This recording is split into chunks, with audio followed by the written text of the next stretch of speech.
Avis vascular centre మన దేశంలోనే the best varicose veins hospitals.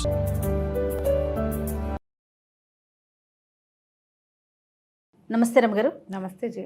రమగారు, ఏదైనా మంచి నావెల్ ఒకటి చెప్తారా? చెప్తాం. ఎద్దనపూడి సులోచనారాయణ గారు. మనం ఇప్పుడు ఇటీవల కాలంలో సెకండ్ మ్యారేజెస్ చూస్తున్నాం కదా. అవునవును. 70s ఈ సెకండ్ మ్యారేజ్ మీద ఒక కథ రాశారు ఆవిడ. ఇది ఒక విపత్కరమైన పరిస్థితి, ఎవరికి రాకూడదు అలాంటి ఒక స్థితి వస్తుంది ఈ కథలో.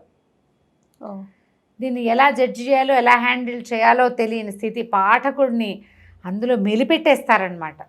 అది ఎలా అంటే 3 జడేసి జడ మధ్యలో పువ్వు ఇరికిచ్చినట్టు ఉంటుంది. ఆ మెలికలో మనం కూడా పఠితలు, ఎవరు పాఠకులో ఎవరు పఠితలో ఎవరు చదువుతారో వాళ్ళు ఆ జడలోకి వెళ్ళి ఏది న్యాయమో ఏది అన్యాయమో ఏది సరైందో ఒక అర్థం కాని ఒక స్థితి కల్పిస్తారు. చాలా బాగా రాస్తారు, చాలా బాగుంటుంది. అభిశాపం. చిన్నప్పుడు ఆ పేరుకి అర్థం తెలిసేది కాదు నాకు, అంటే ఏమిటి అని. ఏంటి రమగారు ఇంతకీ? ఒక అనుకోని సంఘటన అంతే. కానీ రచయిత్రులు, కవులు ఎంత ఫార్వర్డ్గా ఆలోచిస్తారు కదా. చాలా 70sలోనే అంటున్నారు చూడండి.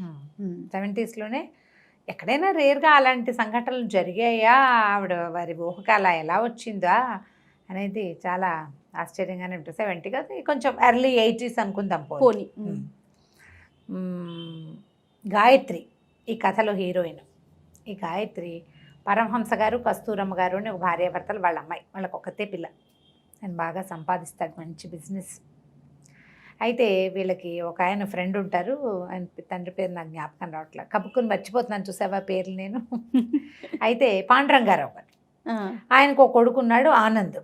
ఒకడే కొడుకు, తల్లి లేదు.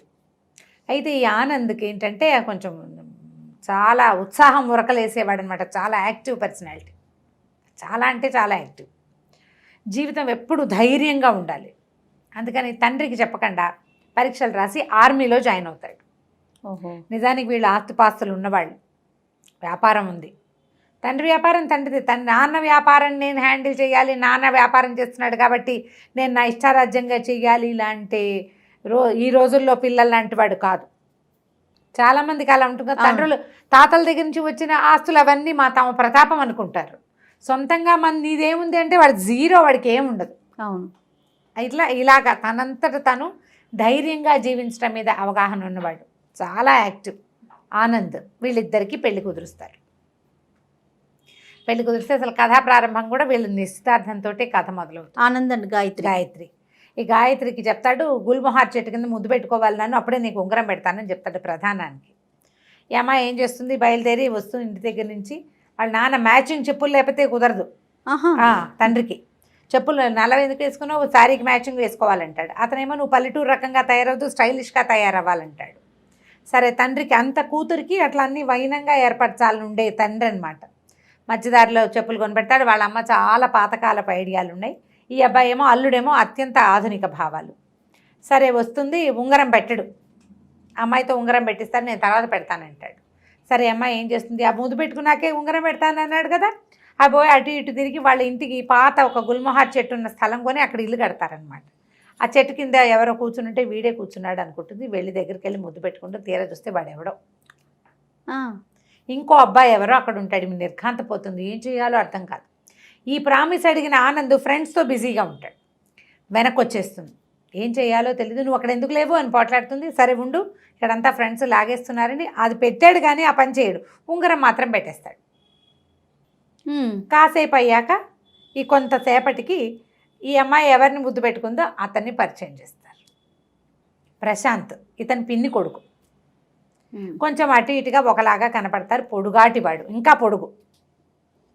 అతను ఏదో పోస్ట్ గ్రాడ్యుయేషన్ చేస్తాడు, గోల్డ్ మెడలిస్టు, కానీ ఉద్యోగం రాదు. సవితల్లి ఉంటుంది, పిన్ని చనిపోతుంది. సవితల్లి దగ్గర ఏదో ఇబ్బంది పడుతుంటే ఈ ఆనంద్ ఏం చేస్తాడంటే ప్రశాంత్ని తీసుకొచ్చేస్తాడు. మా దగ్గర ఉండు, మా నాన్నతో ఉండి ఇక్కడ ఉద్యోగం మేము చూస్తారు వీళ్ళని. తండ్రికి చెప్తాడు, నేను ఏమైనా పొరపాటు చేశానా, నిన్ను వదిలిపెట్టేసి నువ్వు ఒక్కడవే ఉండి సరిగ్గా తింటలేదు చేయట్లేదని వంట మనిషి అడుగుతోంది, చెప్తోంది అంటే, అలా ఏం లేదు నేను బాగానే ఉన్నానంటాడు. అక్కడి నుంచి నిశ్చార్థం అయిపోతుంది. ఆ ప్రశాంత్ని ఈ అమ్మాయికి పరిచయం చేస్తాడు.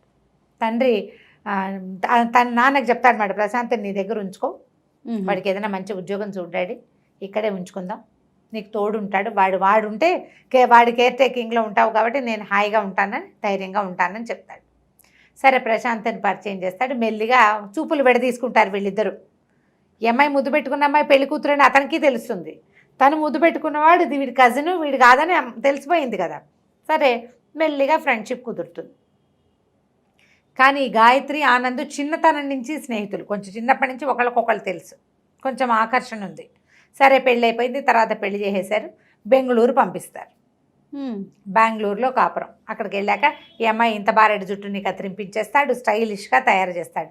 ఇది ఈ రోజుల్లో అబ్బాయిల ధోరణి అనమాట. నాకు నచ్చినట్టే ఉండాలి నా భార్య, ఆమె రకం ఆమె ఉండటం కాదు. ఈ రోజుల్లో అనకూడదు, ఇది 80s 90sలో అబ్బాయిలదనే అనుకోవాలి. ఇవాళ రేపు అమ్మాయిలు వాళ్ళ ఛాయిస్ ప్రకారం ఉంటారనే మగపిల్లల సంఖ్య బాగా పెరిగింది. అవును, ఈవెన్ నా పిల్లలు కూడా ఛాయిస్ బొట్టు పెట్టుకోకపోతే పెట్టుకోపోని తన ఇష్టం అనే ధోరణి ఇప్పుడు బాగా వచ్చింది. తన బట్టలు తన ఇష్టం, తన పని తన డబ్బులు తన ఇష్టం, అవును, తందే ఛాయిస్, మనం అట్లా జడ్జ్ చేయకూడదు. అలాంటి భావాలు ఇప్పుడు పెరిగినాయి. కొంతకాలం పాటు మాత్రం ఇవి కనబడేవి. స్టైలిష్గా ఉండాలి, తనకు కావాల్సినట్టు ఉండాలి. ఈ అమ్మాయిని పూర్తిగా మార్చేస్తాడు. ఇంట్లో చక్కగా మందు, రకరకాల వ్యవహారాలు ఉంటాయి. ఆర్మీ వాళ్ళు, తల్లి వచ్చి లబలబలాడుతుంది ఇదేమిటి అని. చాలా సంతోషంగా ఉంటారు. ఓ సంవత్సరం 2 ఏళ్ళ దాకా పిల్లలు కనకూడదు అంటాడు. ఓ ఏడాది పాటు వీళ్ళు హాయిగానే ఉంటారు. సరే మధ్యలో అక్కడ ఎవరో తెలిసిన వాళ్ళ పిల్లకుతుంటే ఆ పిల్లని ఆ లైలాని చూపించడానికి ప్రశాంత్ని పిలిపిస్తాడు. ఆ పిల్లని చేసుకో నువ్వని. అతను ఇష్టపడ్డు. ఈ గాయత్రి వేషం చూసి ఆశ్చర్యపోతాడు. మెడదాకా కత్తిరించిన జుట్టు, ఐబ్రోస్ షేప్ చేసి మ్యాక్సేల్ వేసుకుని, గౌన్లు వేసుకుని కనపడుతుంటే విచిత్రంగా ఉంటుంది ఆ ప్రశాంత్కి. చక్కగా చీర, పెద్ద జడ అలా ఉండే అమ్మాయి ఇలా మారిపోతుంది అన్నమాట. కొంతకాలానికి ఏమవుతుందంటే వారు ఏదో వస్తుంది. ఇతను వెళ్తాడు ఆనంద్. సరే ఒకతే ఏముంటుందని ఈ గాయత్రిని హైదరాబాద్ తీసుకొచ్చేస్తారు, వీళ్ళ ఇంటికి తెచ్చేసుకుంటారు. కొద్ది రోజుల్లో వార్త వస్తుంది, ఆనంద్ మరణించాడు. ఓహో, బాడీ దొరకల. యుద్ధ విమానాల్లో విమానం కూలిపోయింది, చనిపోయాడు. దాంతో ఇంకా ఏం చేస్తారు, ఇంకా ఈ పిల్ల జీవితం మూడైపోయింది. తండ్రి హతాశుడైపోయాడు. ఈ పిల్లని ఎప్పటికీ కోపప్ చేయలేకపోతారు. ఎలాగైనా తమ పిల్లని నార్మల్ చేయాలని ఉంటుంది తల్లిదండ్రులకి. తల్లి కొంచెం వెనకబడిన భావాలు కాబట్టి మళ్ళీ పెళ్లి చేద్దామన్న ఊహ రాదు. ఈ ప్రశాంత్ ఇక్కడే ఉంటాడు. అతను రెగ్యులర్గా వచ్చి ఈ అమ్మాయిని చూస్తాడు, వాళ్ళకి కొంచెం సహాయంగా ఉంటాడు, పెద్దనాన్నని చూసుకుంటూ ఉంటాడు. ఈ అమ్మాయి తండ్రే ప్రపోజ్ చేస్తాడు ప్రశాంత్కి.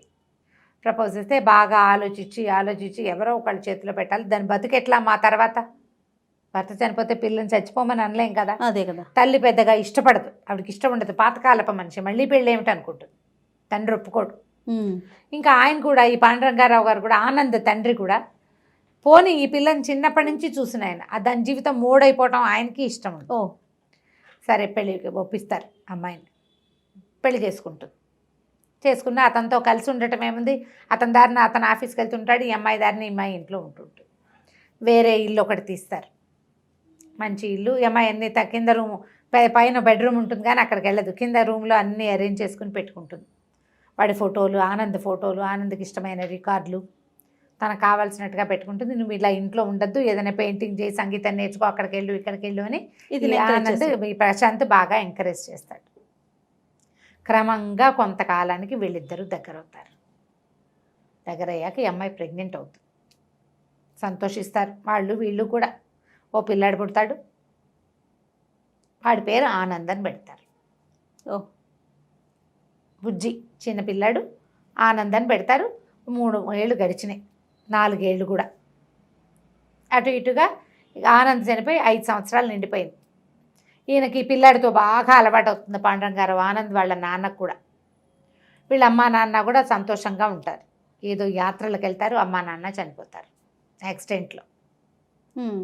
ఇక ఇంకేముంది, ఇంక మిగిలింది వీళ్ళకి ఒక పెద్ద ఆయన. ఇంతలో సడన్గా ఏమవుతుందంటే ఆయనకు ఒక ఫోన్ వస్తుంది.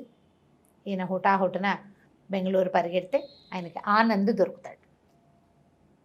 యాక్సిడెంట్లో ఆ ఫ్లైట్ యాక్సిడెంట్లో ఒక చోట ఎక్కడో పడిపోయాడు. కళ్ళు పాడైపోయినాయి, అతనికి కళ్ళు కనపడవు, బాగా మొహం అంతా కాలిపోయింది, కానీ బతికే ఉన్నాడు. ఆ బతికి ఉన్న అబ్బాయిని ఈయనకి అప్పచెప్తారు. తీసుకొచ్చుకుంటాడు ఆయన. తెచ్చాక అతవాడికి గాయత్రి కావాలి. మరి గాయత్రి ప్రేమే నన్ను బతికిచ్చింది, లేకపోతే నేను ఎట్లా బతికాను? తన తండ్రి ఆపేక్ష, గాయత్రి ప్రేమ వల్లే తను బతికున్నాను అనుకుంటాడు.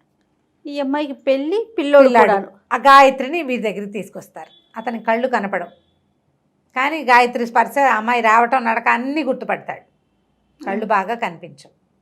అక్కడి నుంచి ఇచ్చిన పిల్లాడు వచ్చి కూర్చోటం మొదలు పెడతాడు. అది గాయత్రి కొడుకు అని చెప్పరు. పక్కింటి పిల్లాడు గాయత్రి దగ్గరకు వస్తాడు.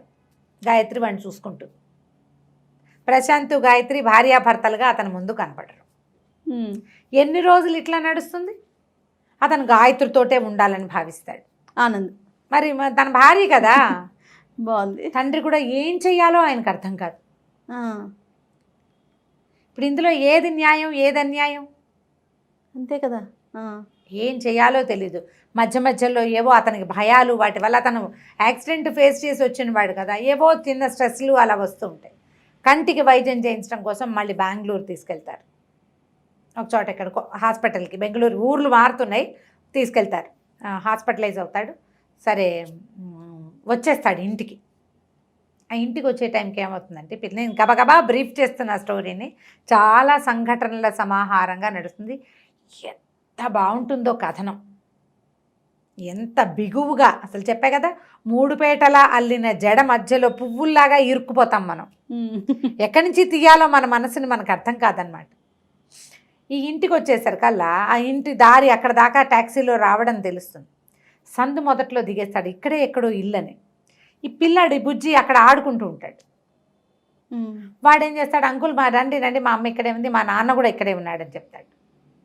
ఈ పిల్లాడు అబ్బాయి మాట్లాడుకునేటప్పుడు నా పేరు ఆనందే అని మాట. వాడి పేరు ఆనంద్ కదా. నా పేరు ఎందుకు పెట్టుకున్నారంటే, కాదు నా పేరే నువ్వు పెట్టుకున్నావు, వాడి పేరే వీడికి పెట్టారు.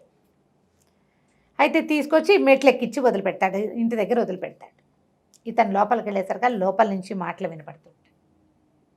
ప్రశాంత్ గాయత్రి ఏడుస్తూ ఉంటుంది. మరి ప్రశాంత్ ఏమంటాడు, నేను మధ్యలో వచ్చాను, జీవితం మీది. ఆనంద్ లేడు కాబట్టి వాడి ప్లేస్ నేను తీసుకున్నాను. ఆనంద్ తిరిగి వచ్చేసాడు, మధ్యలో వచ్చిన వాడి మధ్యలోనే వెళ్ళిపోతా, నువ్వు వాడితోటి ఉండమంటాడు. ఆనంద్తో ఉండి, వాడికి నీ అవసరం ఉంది.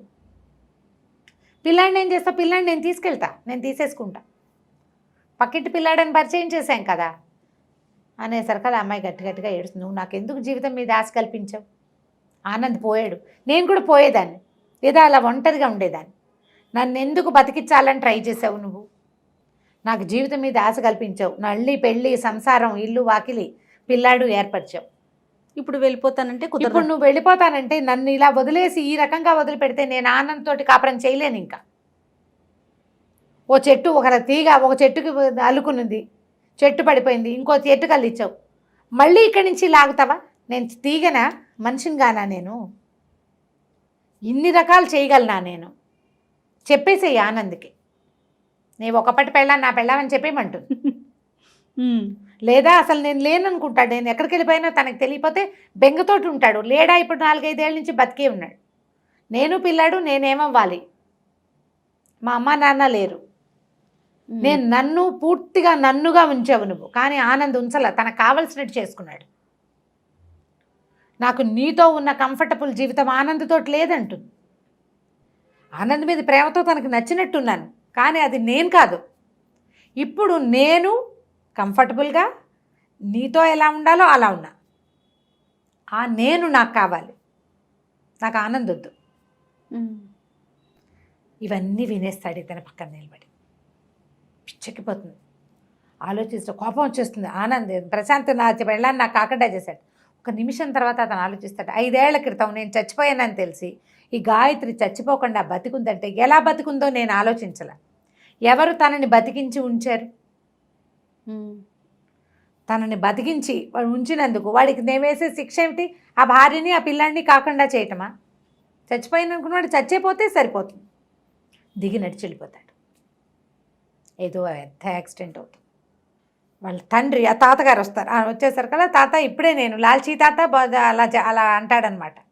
ఇప్పుడే వస్తే ఆనంద్ని నేను పైకి దింపాను. తీరా ఆయన పైకి వెళ్ళేసరికల్లా ప్రశాంత్ గాయత్రి ఇద్దరు కావలించుకుని కనపడతారు ఆయనకి. అమ్మాయి ఏడుస్తుంటుంది, ఓదారుస్తున్నాడు. నందు ఏడి అంటే, నందు ఏడి వచ్చాడా అని వాళ్ళు ఆశ్చర్యపోతారు. వాళ్ళకు కూడా తెలియదు. పైకి వచ్చి ఇదంతా వినేశాడు. ఇద్దరు పరిగెడతారు, పెద్దనాన్న కొడుకు. ఎక్కడికి వెళ్ళిపోయాడో ఏమైపోయాడో అంతా వినేశాడేమోనని. గాయత్రి ఏడుస్తూ ఉండిపోతుంది. పరిగెడతారు, తీరా చూస్తే పెద్ద యాక్సిడెంట్. తండ్రికి చెప్పేస్తాడు, సారీ చెప్తాడు, నేను రాకుండా ఉండవలసింది, నేను వెళ్ళిపోయి గాయత్రికి అన్యాయం చేశాను, వచ్చి గాయత్రికి అన్యాయమే చేశాను, నా జీవితం నాకు కావలసినట్టుగా ఉండాలని కోరుకుని నేను ఆస్తి వ్యాపారం ఏం వద్దని యుద్ధానికి వెళ్ళాను, నా లైఫ్ నా స్టైలు అని, అన్నీ నాది నాది నాది కావాలనుకుంటే అలా ఎలా జీవితం ఒప్పుకోవద్దు? నువ్వు అనుకుంటావు, జీవితం ఒప్పుకోవాలి కదా. నాన్న ప్రశాంత్ గాయత్రితోటి ఉండు నువ్వు అని చెప్తాడు, చనిపోతాడు అతను. వీడు ఇంకేం చెప్పలేడు. ప్రశాంత్ కూడా చాలా ఉదాత్తమైన క్యారెక్టర్గా చూపిస్తారు. అతను మరణించాకే పాండరంగారావు గారు ఇంకా నేను ఇక్కడ ఉండను ఆయన, హిమాలయాల దగ్గర ఏవో ఋషికేశ్ వెళ్ళిపోతాడు ఆయన, పెద్ద ఆయన. ఎందుకంటే ఆ పిల్లాడు వాడి జీవితాన్ని వీడు తీసుకున్నాడు. ఇది మంచిదే, తనే ఎంకరేజ్ చేశాడు, కానీ నొప్పిని సహించలేరు కదా నా కొడుకు జీవితం ఇది అని. అందుకని నేను ఇక్కడ ఉండను, ఎప్పుడైనా ఒకసారి వచ్చి పిల్లాడిని చూపించమని చెప్పి ఆయన కూడా వెళ్ళిపోతాడు. గాయత్రి క్యారెక్టరు ముందు నుంచి చివరి దాకా చిన్న డిఫరెన్సెస్ తోటి చాలా బాగా చూపిస్తారు. ప్రశాంత్ క్యారెక్టర్ సటిల్గా ఉంటుంది. ముందు నుంచి మంచివాడు, అతను ఎప్పుడు మంచివాడుగానే ఉంటాడు. చివరికి కూడా అతను తన పద్ధతి మార్చుకోడు, అతనికి స్వార్థం రాదు. నేను పెళ్లి చేసుకున్నాను, నేను కాపురం చేస్తున్నా, ఇది నా పెళ్ళాం, నా పిల్లాడు, నాకు కావాలి, వీడెవడు అని అనుకోడు. ఇది ఆనంద్ పెట్టిన భిక్ష నా జీవితం, వాడి వల్లే నాకు ఉద్యోగం వచ్చింది, వాడి వల్లే నేను లైఫ్లో సెటిల్ అయ్యాను, వాడి భార్యను తీసుకుని ఇచ్చేయాలి వెనక అనుకుంటాడు. మనం ఈ ముగ్గురులో ఎవరు కరెక్టో మనం జడ్జ్ చేయలేకపోతాం జయ. ఏదైనా సులోచనారాయణ గారిది ఒక ప్రత్యేకమైన తరహా. ఈ తరహాలో నువ్వు ఏ క్యారెక్టర్ని ఇదే నేను కరెక్ట్ అని అనిపించదు మనకి. ఇది కరెక్టే, దాని గురించి మాట్లాడితే అది కరెక్టే, మూడో దాని గురించి మాట్లాడితే మూడోది. ఇందులో గాయత్రి పక్షం వహించాలా మనం? వహించలేము. పోనీ ప్రశాంత్ది కాదు, ఆనంద్ది అది కాదు, కానీ మనం ముగ్గురు పక్షము వహిస్తాం అంతే. ముగ్గురు కరెక్టే. ఇలా ముప్పేటగా ఉండే కథల్ని ఎన్ని రకాలు రాస్తారో వింటుంటే ఎలా ఉంది. అసలు ఆ కథ చదువుతూ ఉంటే ఆనంద్ తిరిగి వచ్చాక గాయత్రి ఎలా అయిపోయింది అనేది అబ్బా చెప్పద్దు అసలు. చదివి తీరవలసింది. అభిశాపం కొంచెం పెద్ద నవలే కథ, మరి ఒక 5-6 ఏళ్ల జీవితం కదా. తాపీగా చదవండి, స్క్రిప్ట్లో హాయిగా దొరుకుతుంది, చదువుకోవచ్చు. నెలకు ఒక 300 మన అకౌంట్లో నుంచి కట్ అవుతాయి. ఇలాంటి బోల్డ్ అని నావెల్స్ దొరుకుతాయి. నేను సినాప్సిస్ ఇచ్చాను, బాగా కరెక్ట్గా ఒకదాని వెనకాల ఒకటి ఇవ్వలేదు. ఇలాగే నా ఫేవరెట్ నావెల్స్ కొన్ని, కీర్తి కిరీటాలు, శ్వేత గులాబీ, విజేత ఎక్సలెంట్గా ఉంటాయి. మనం ఎవరిని గురించి ఒప్పుకోవాలో మనకు అర్థం కాదనమాట. ఓకే, మామూలుగా కొంత జీవిస్తాం, వెళదే తప్పు అలా అనిపిస్తాయి మనకి. ఇక్కడ అనిపించదు. ఎవరికి వాళ్ళు ఉదాత్తమైన వాళ్ళు, సరైన వాళ్ళు, వాళ్ళ వరకు వాళ్ళు గ్రౌండెడ్గా కరెక్ట్గా ఉన్నారనిపిస్తుంది. ట్రై చేసి చూడండి. ఈ పుస్తకం కోసం చాలా బుక్ స్టోర్స్లో, నవోదయాలో, నవయుగాలో అన్ని చోట్ల దొరికేస్తుంది. విశాలాంధ్రలో కూడా దొరకచ్చు. ఎద్దనపూడి సులోచనారాయణ గారి అభిశాపం. అద్భుతం గారు, చాలా బాగుంది. రైట్, ఇంకొక నోవెల్తో మళ్ళీ కలుద్దామండి. తప్పకుండా. నమస్తే. నమస్తే జయ.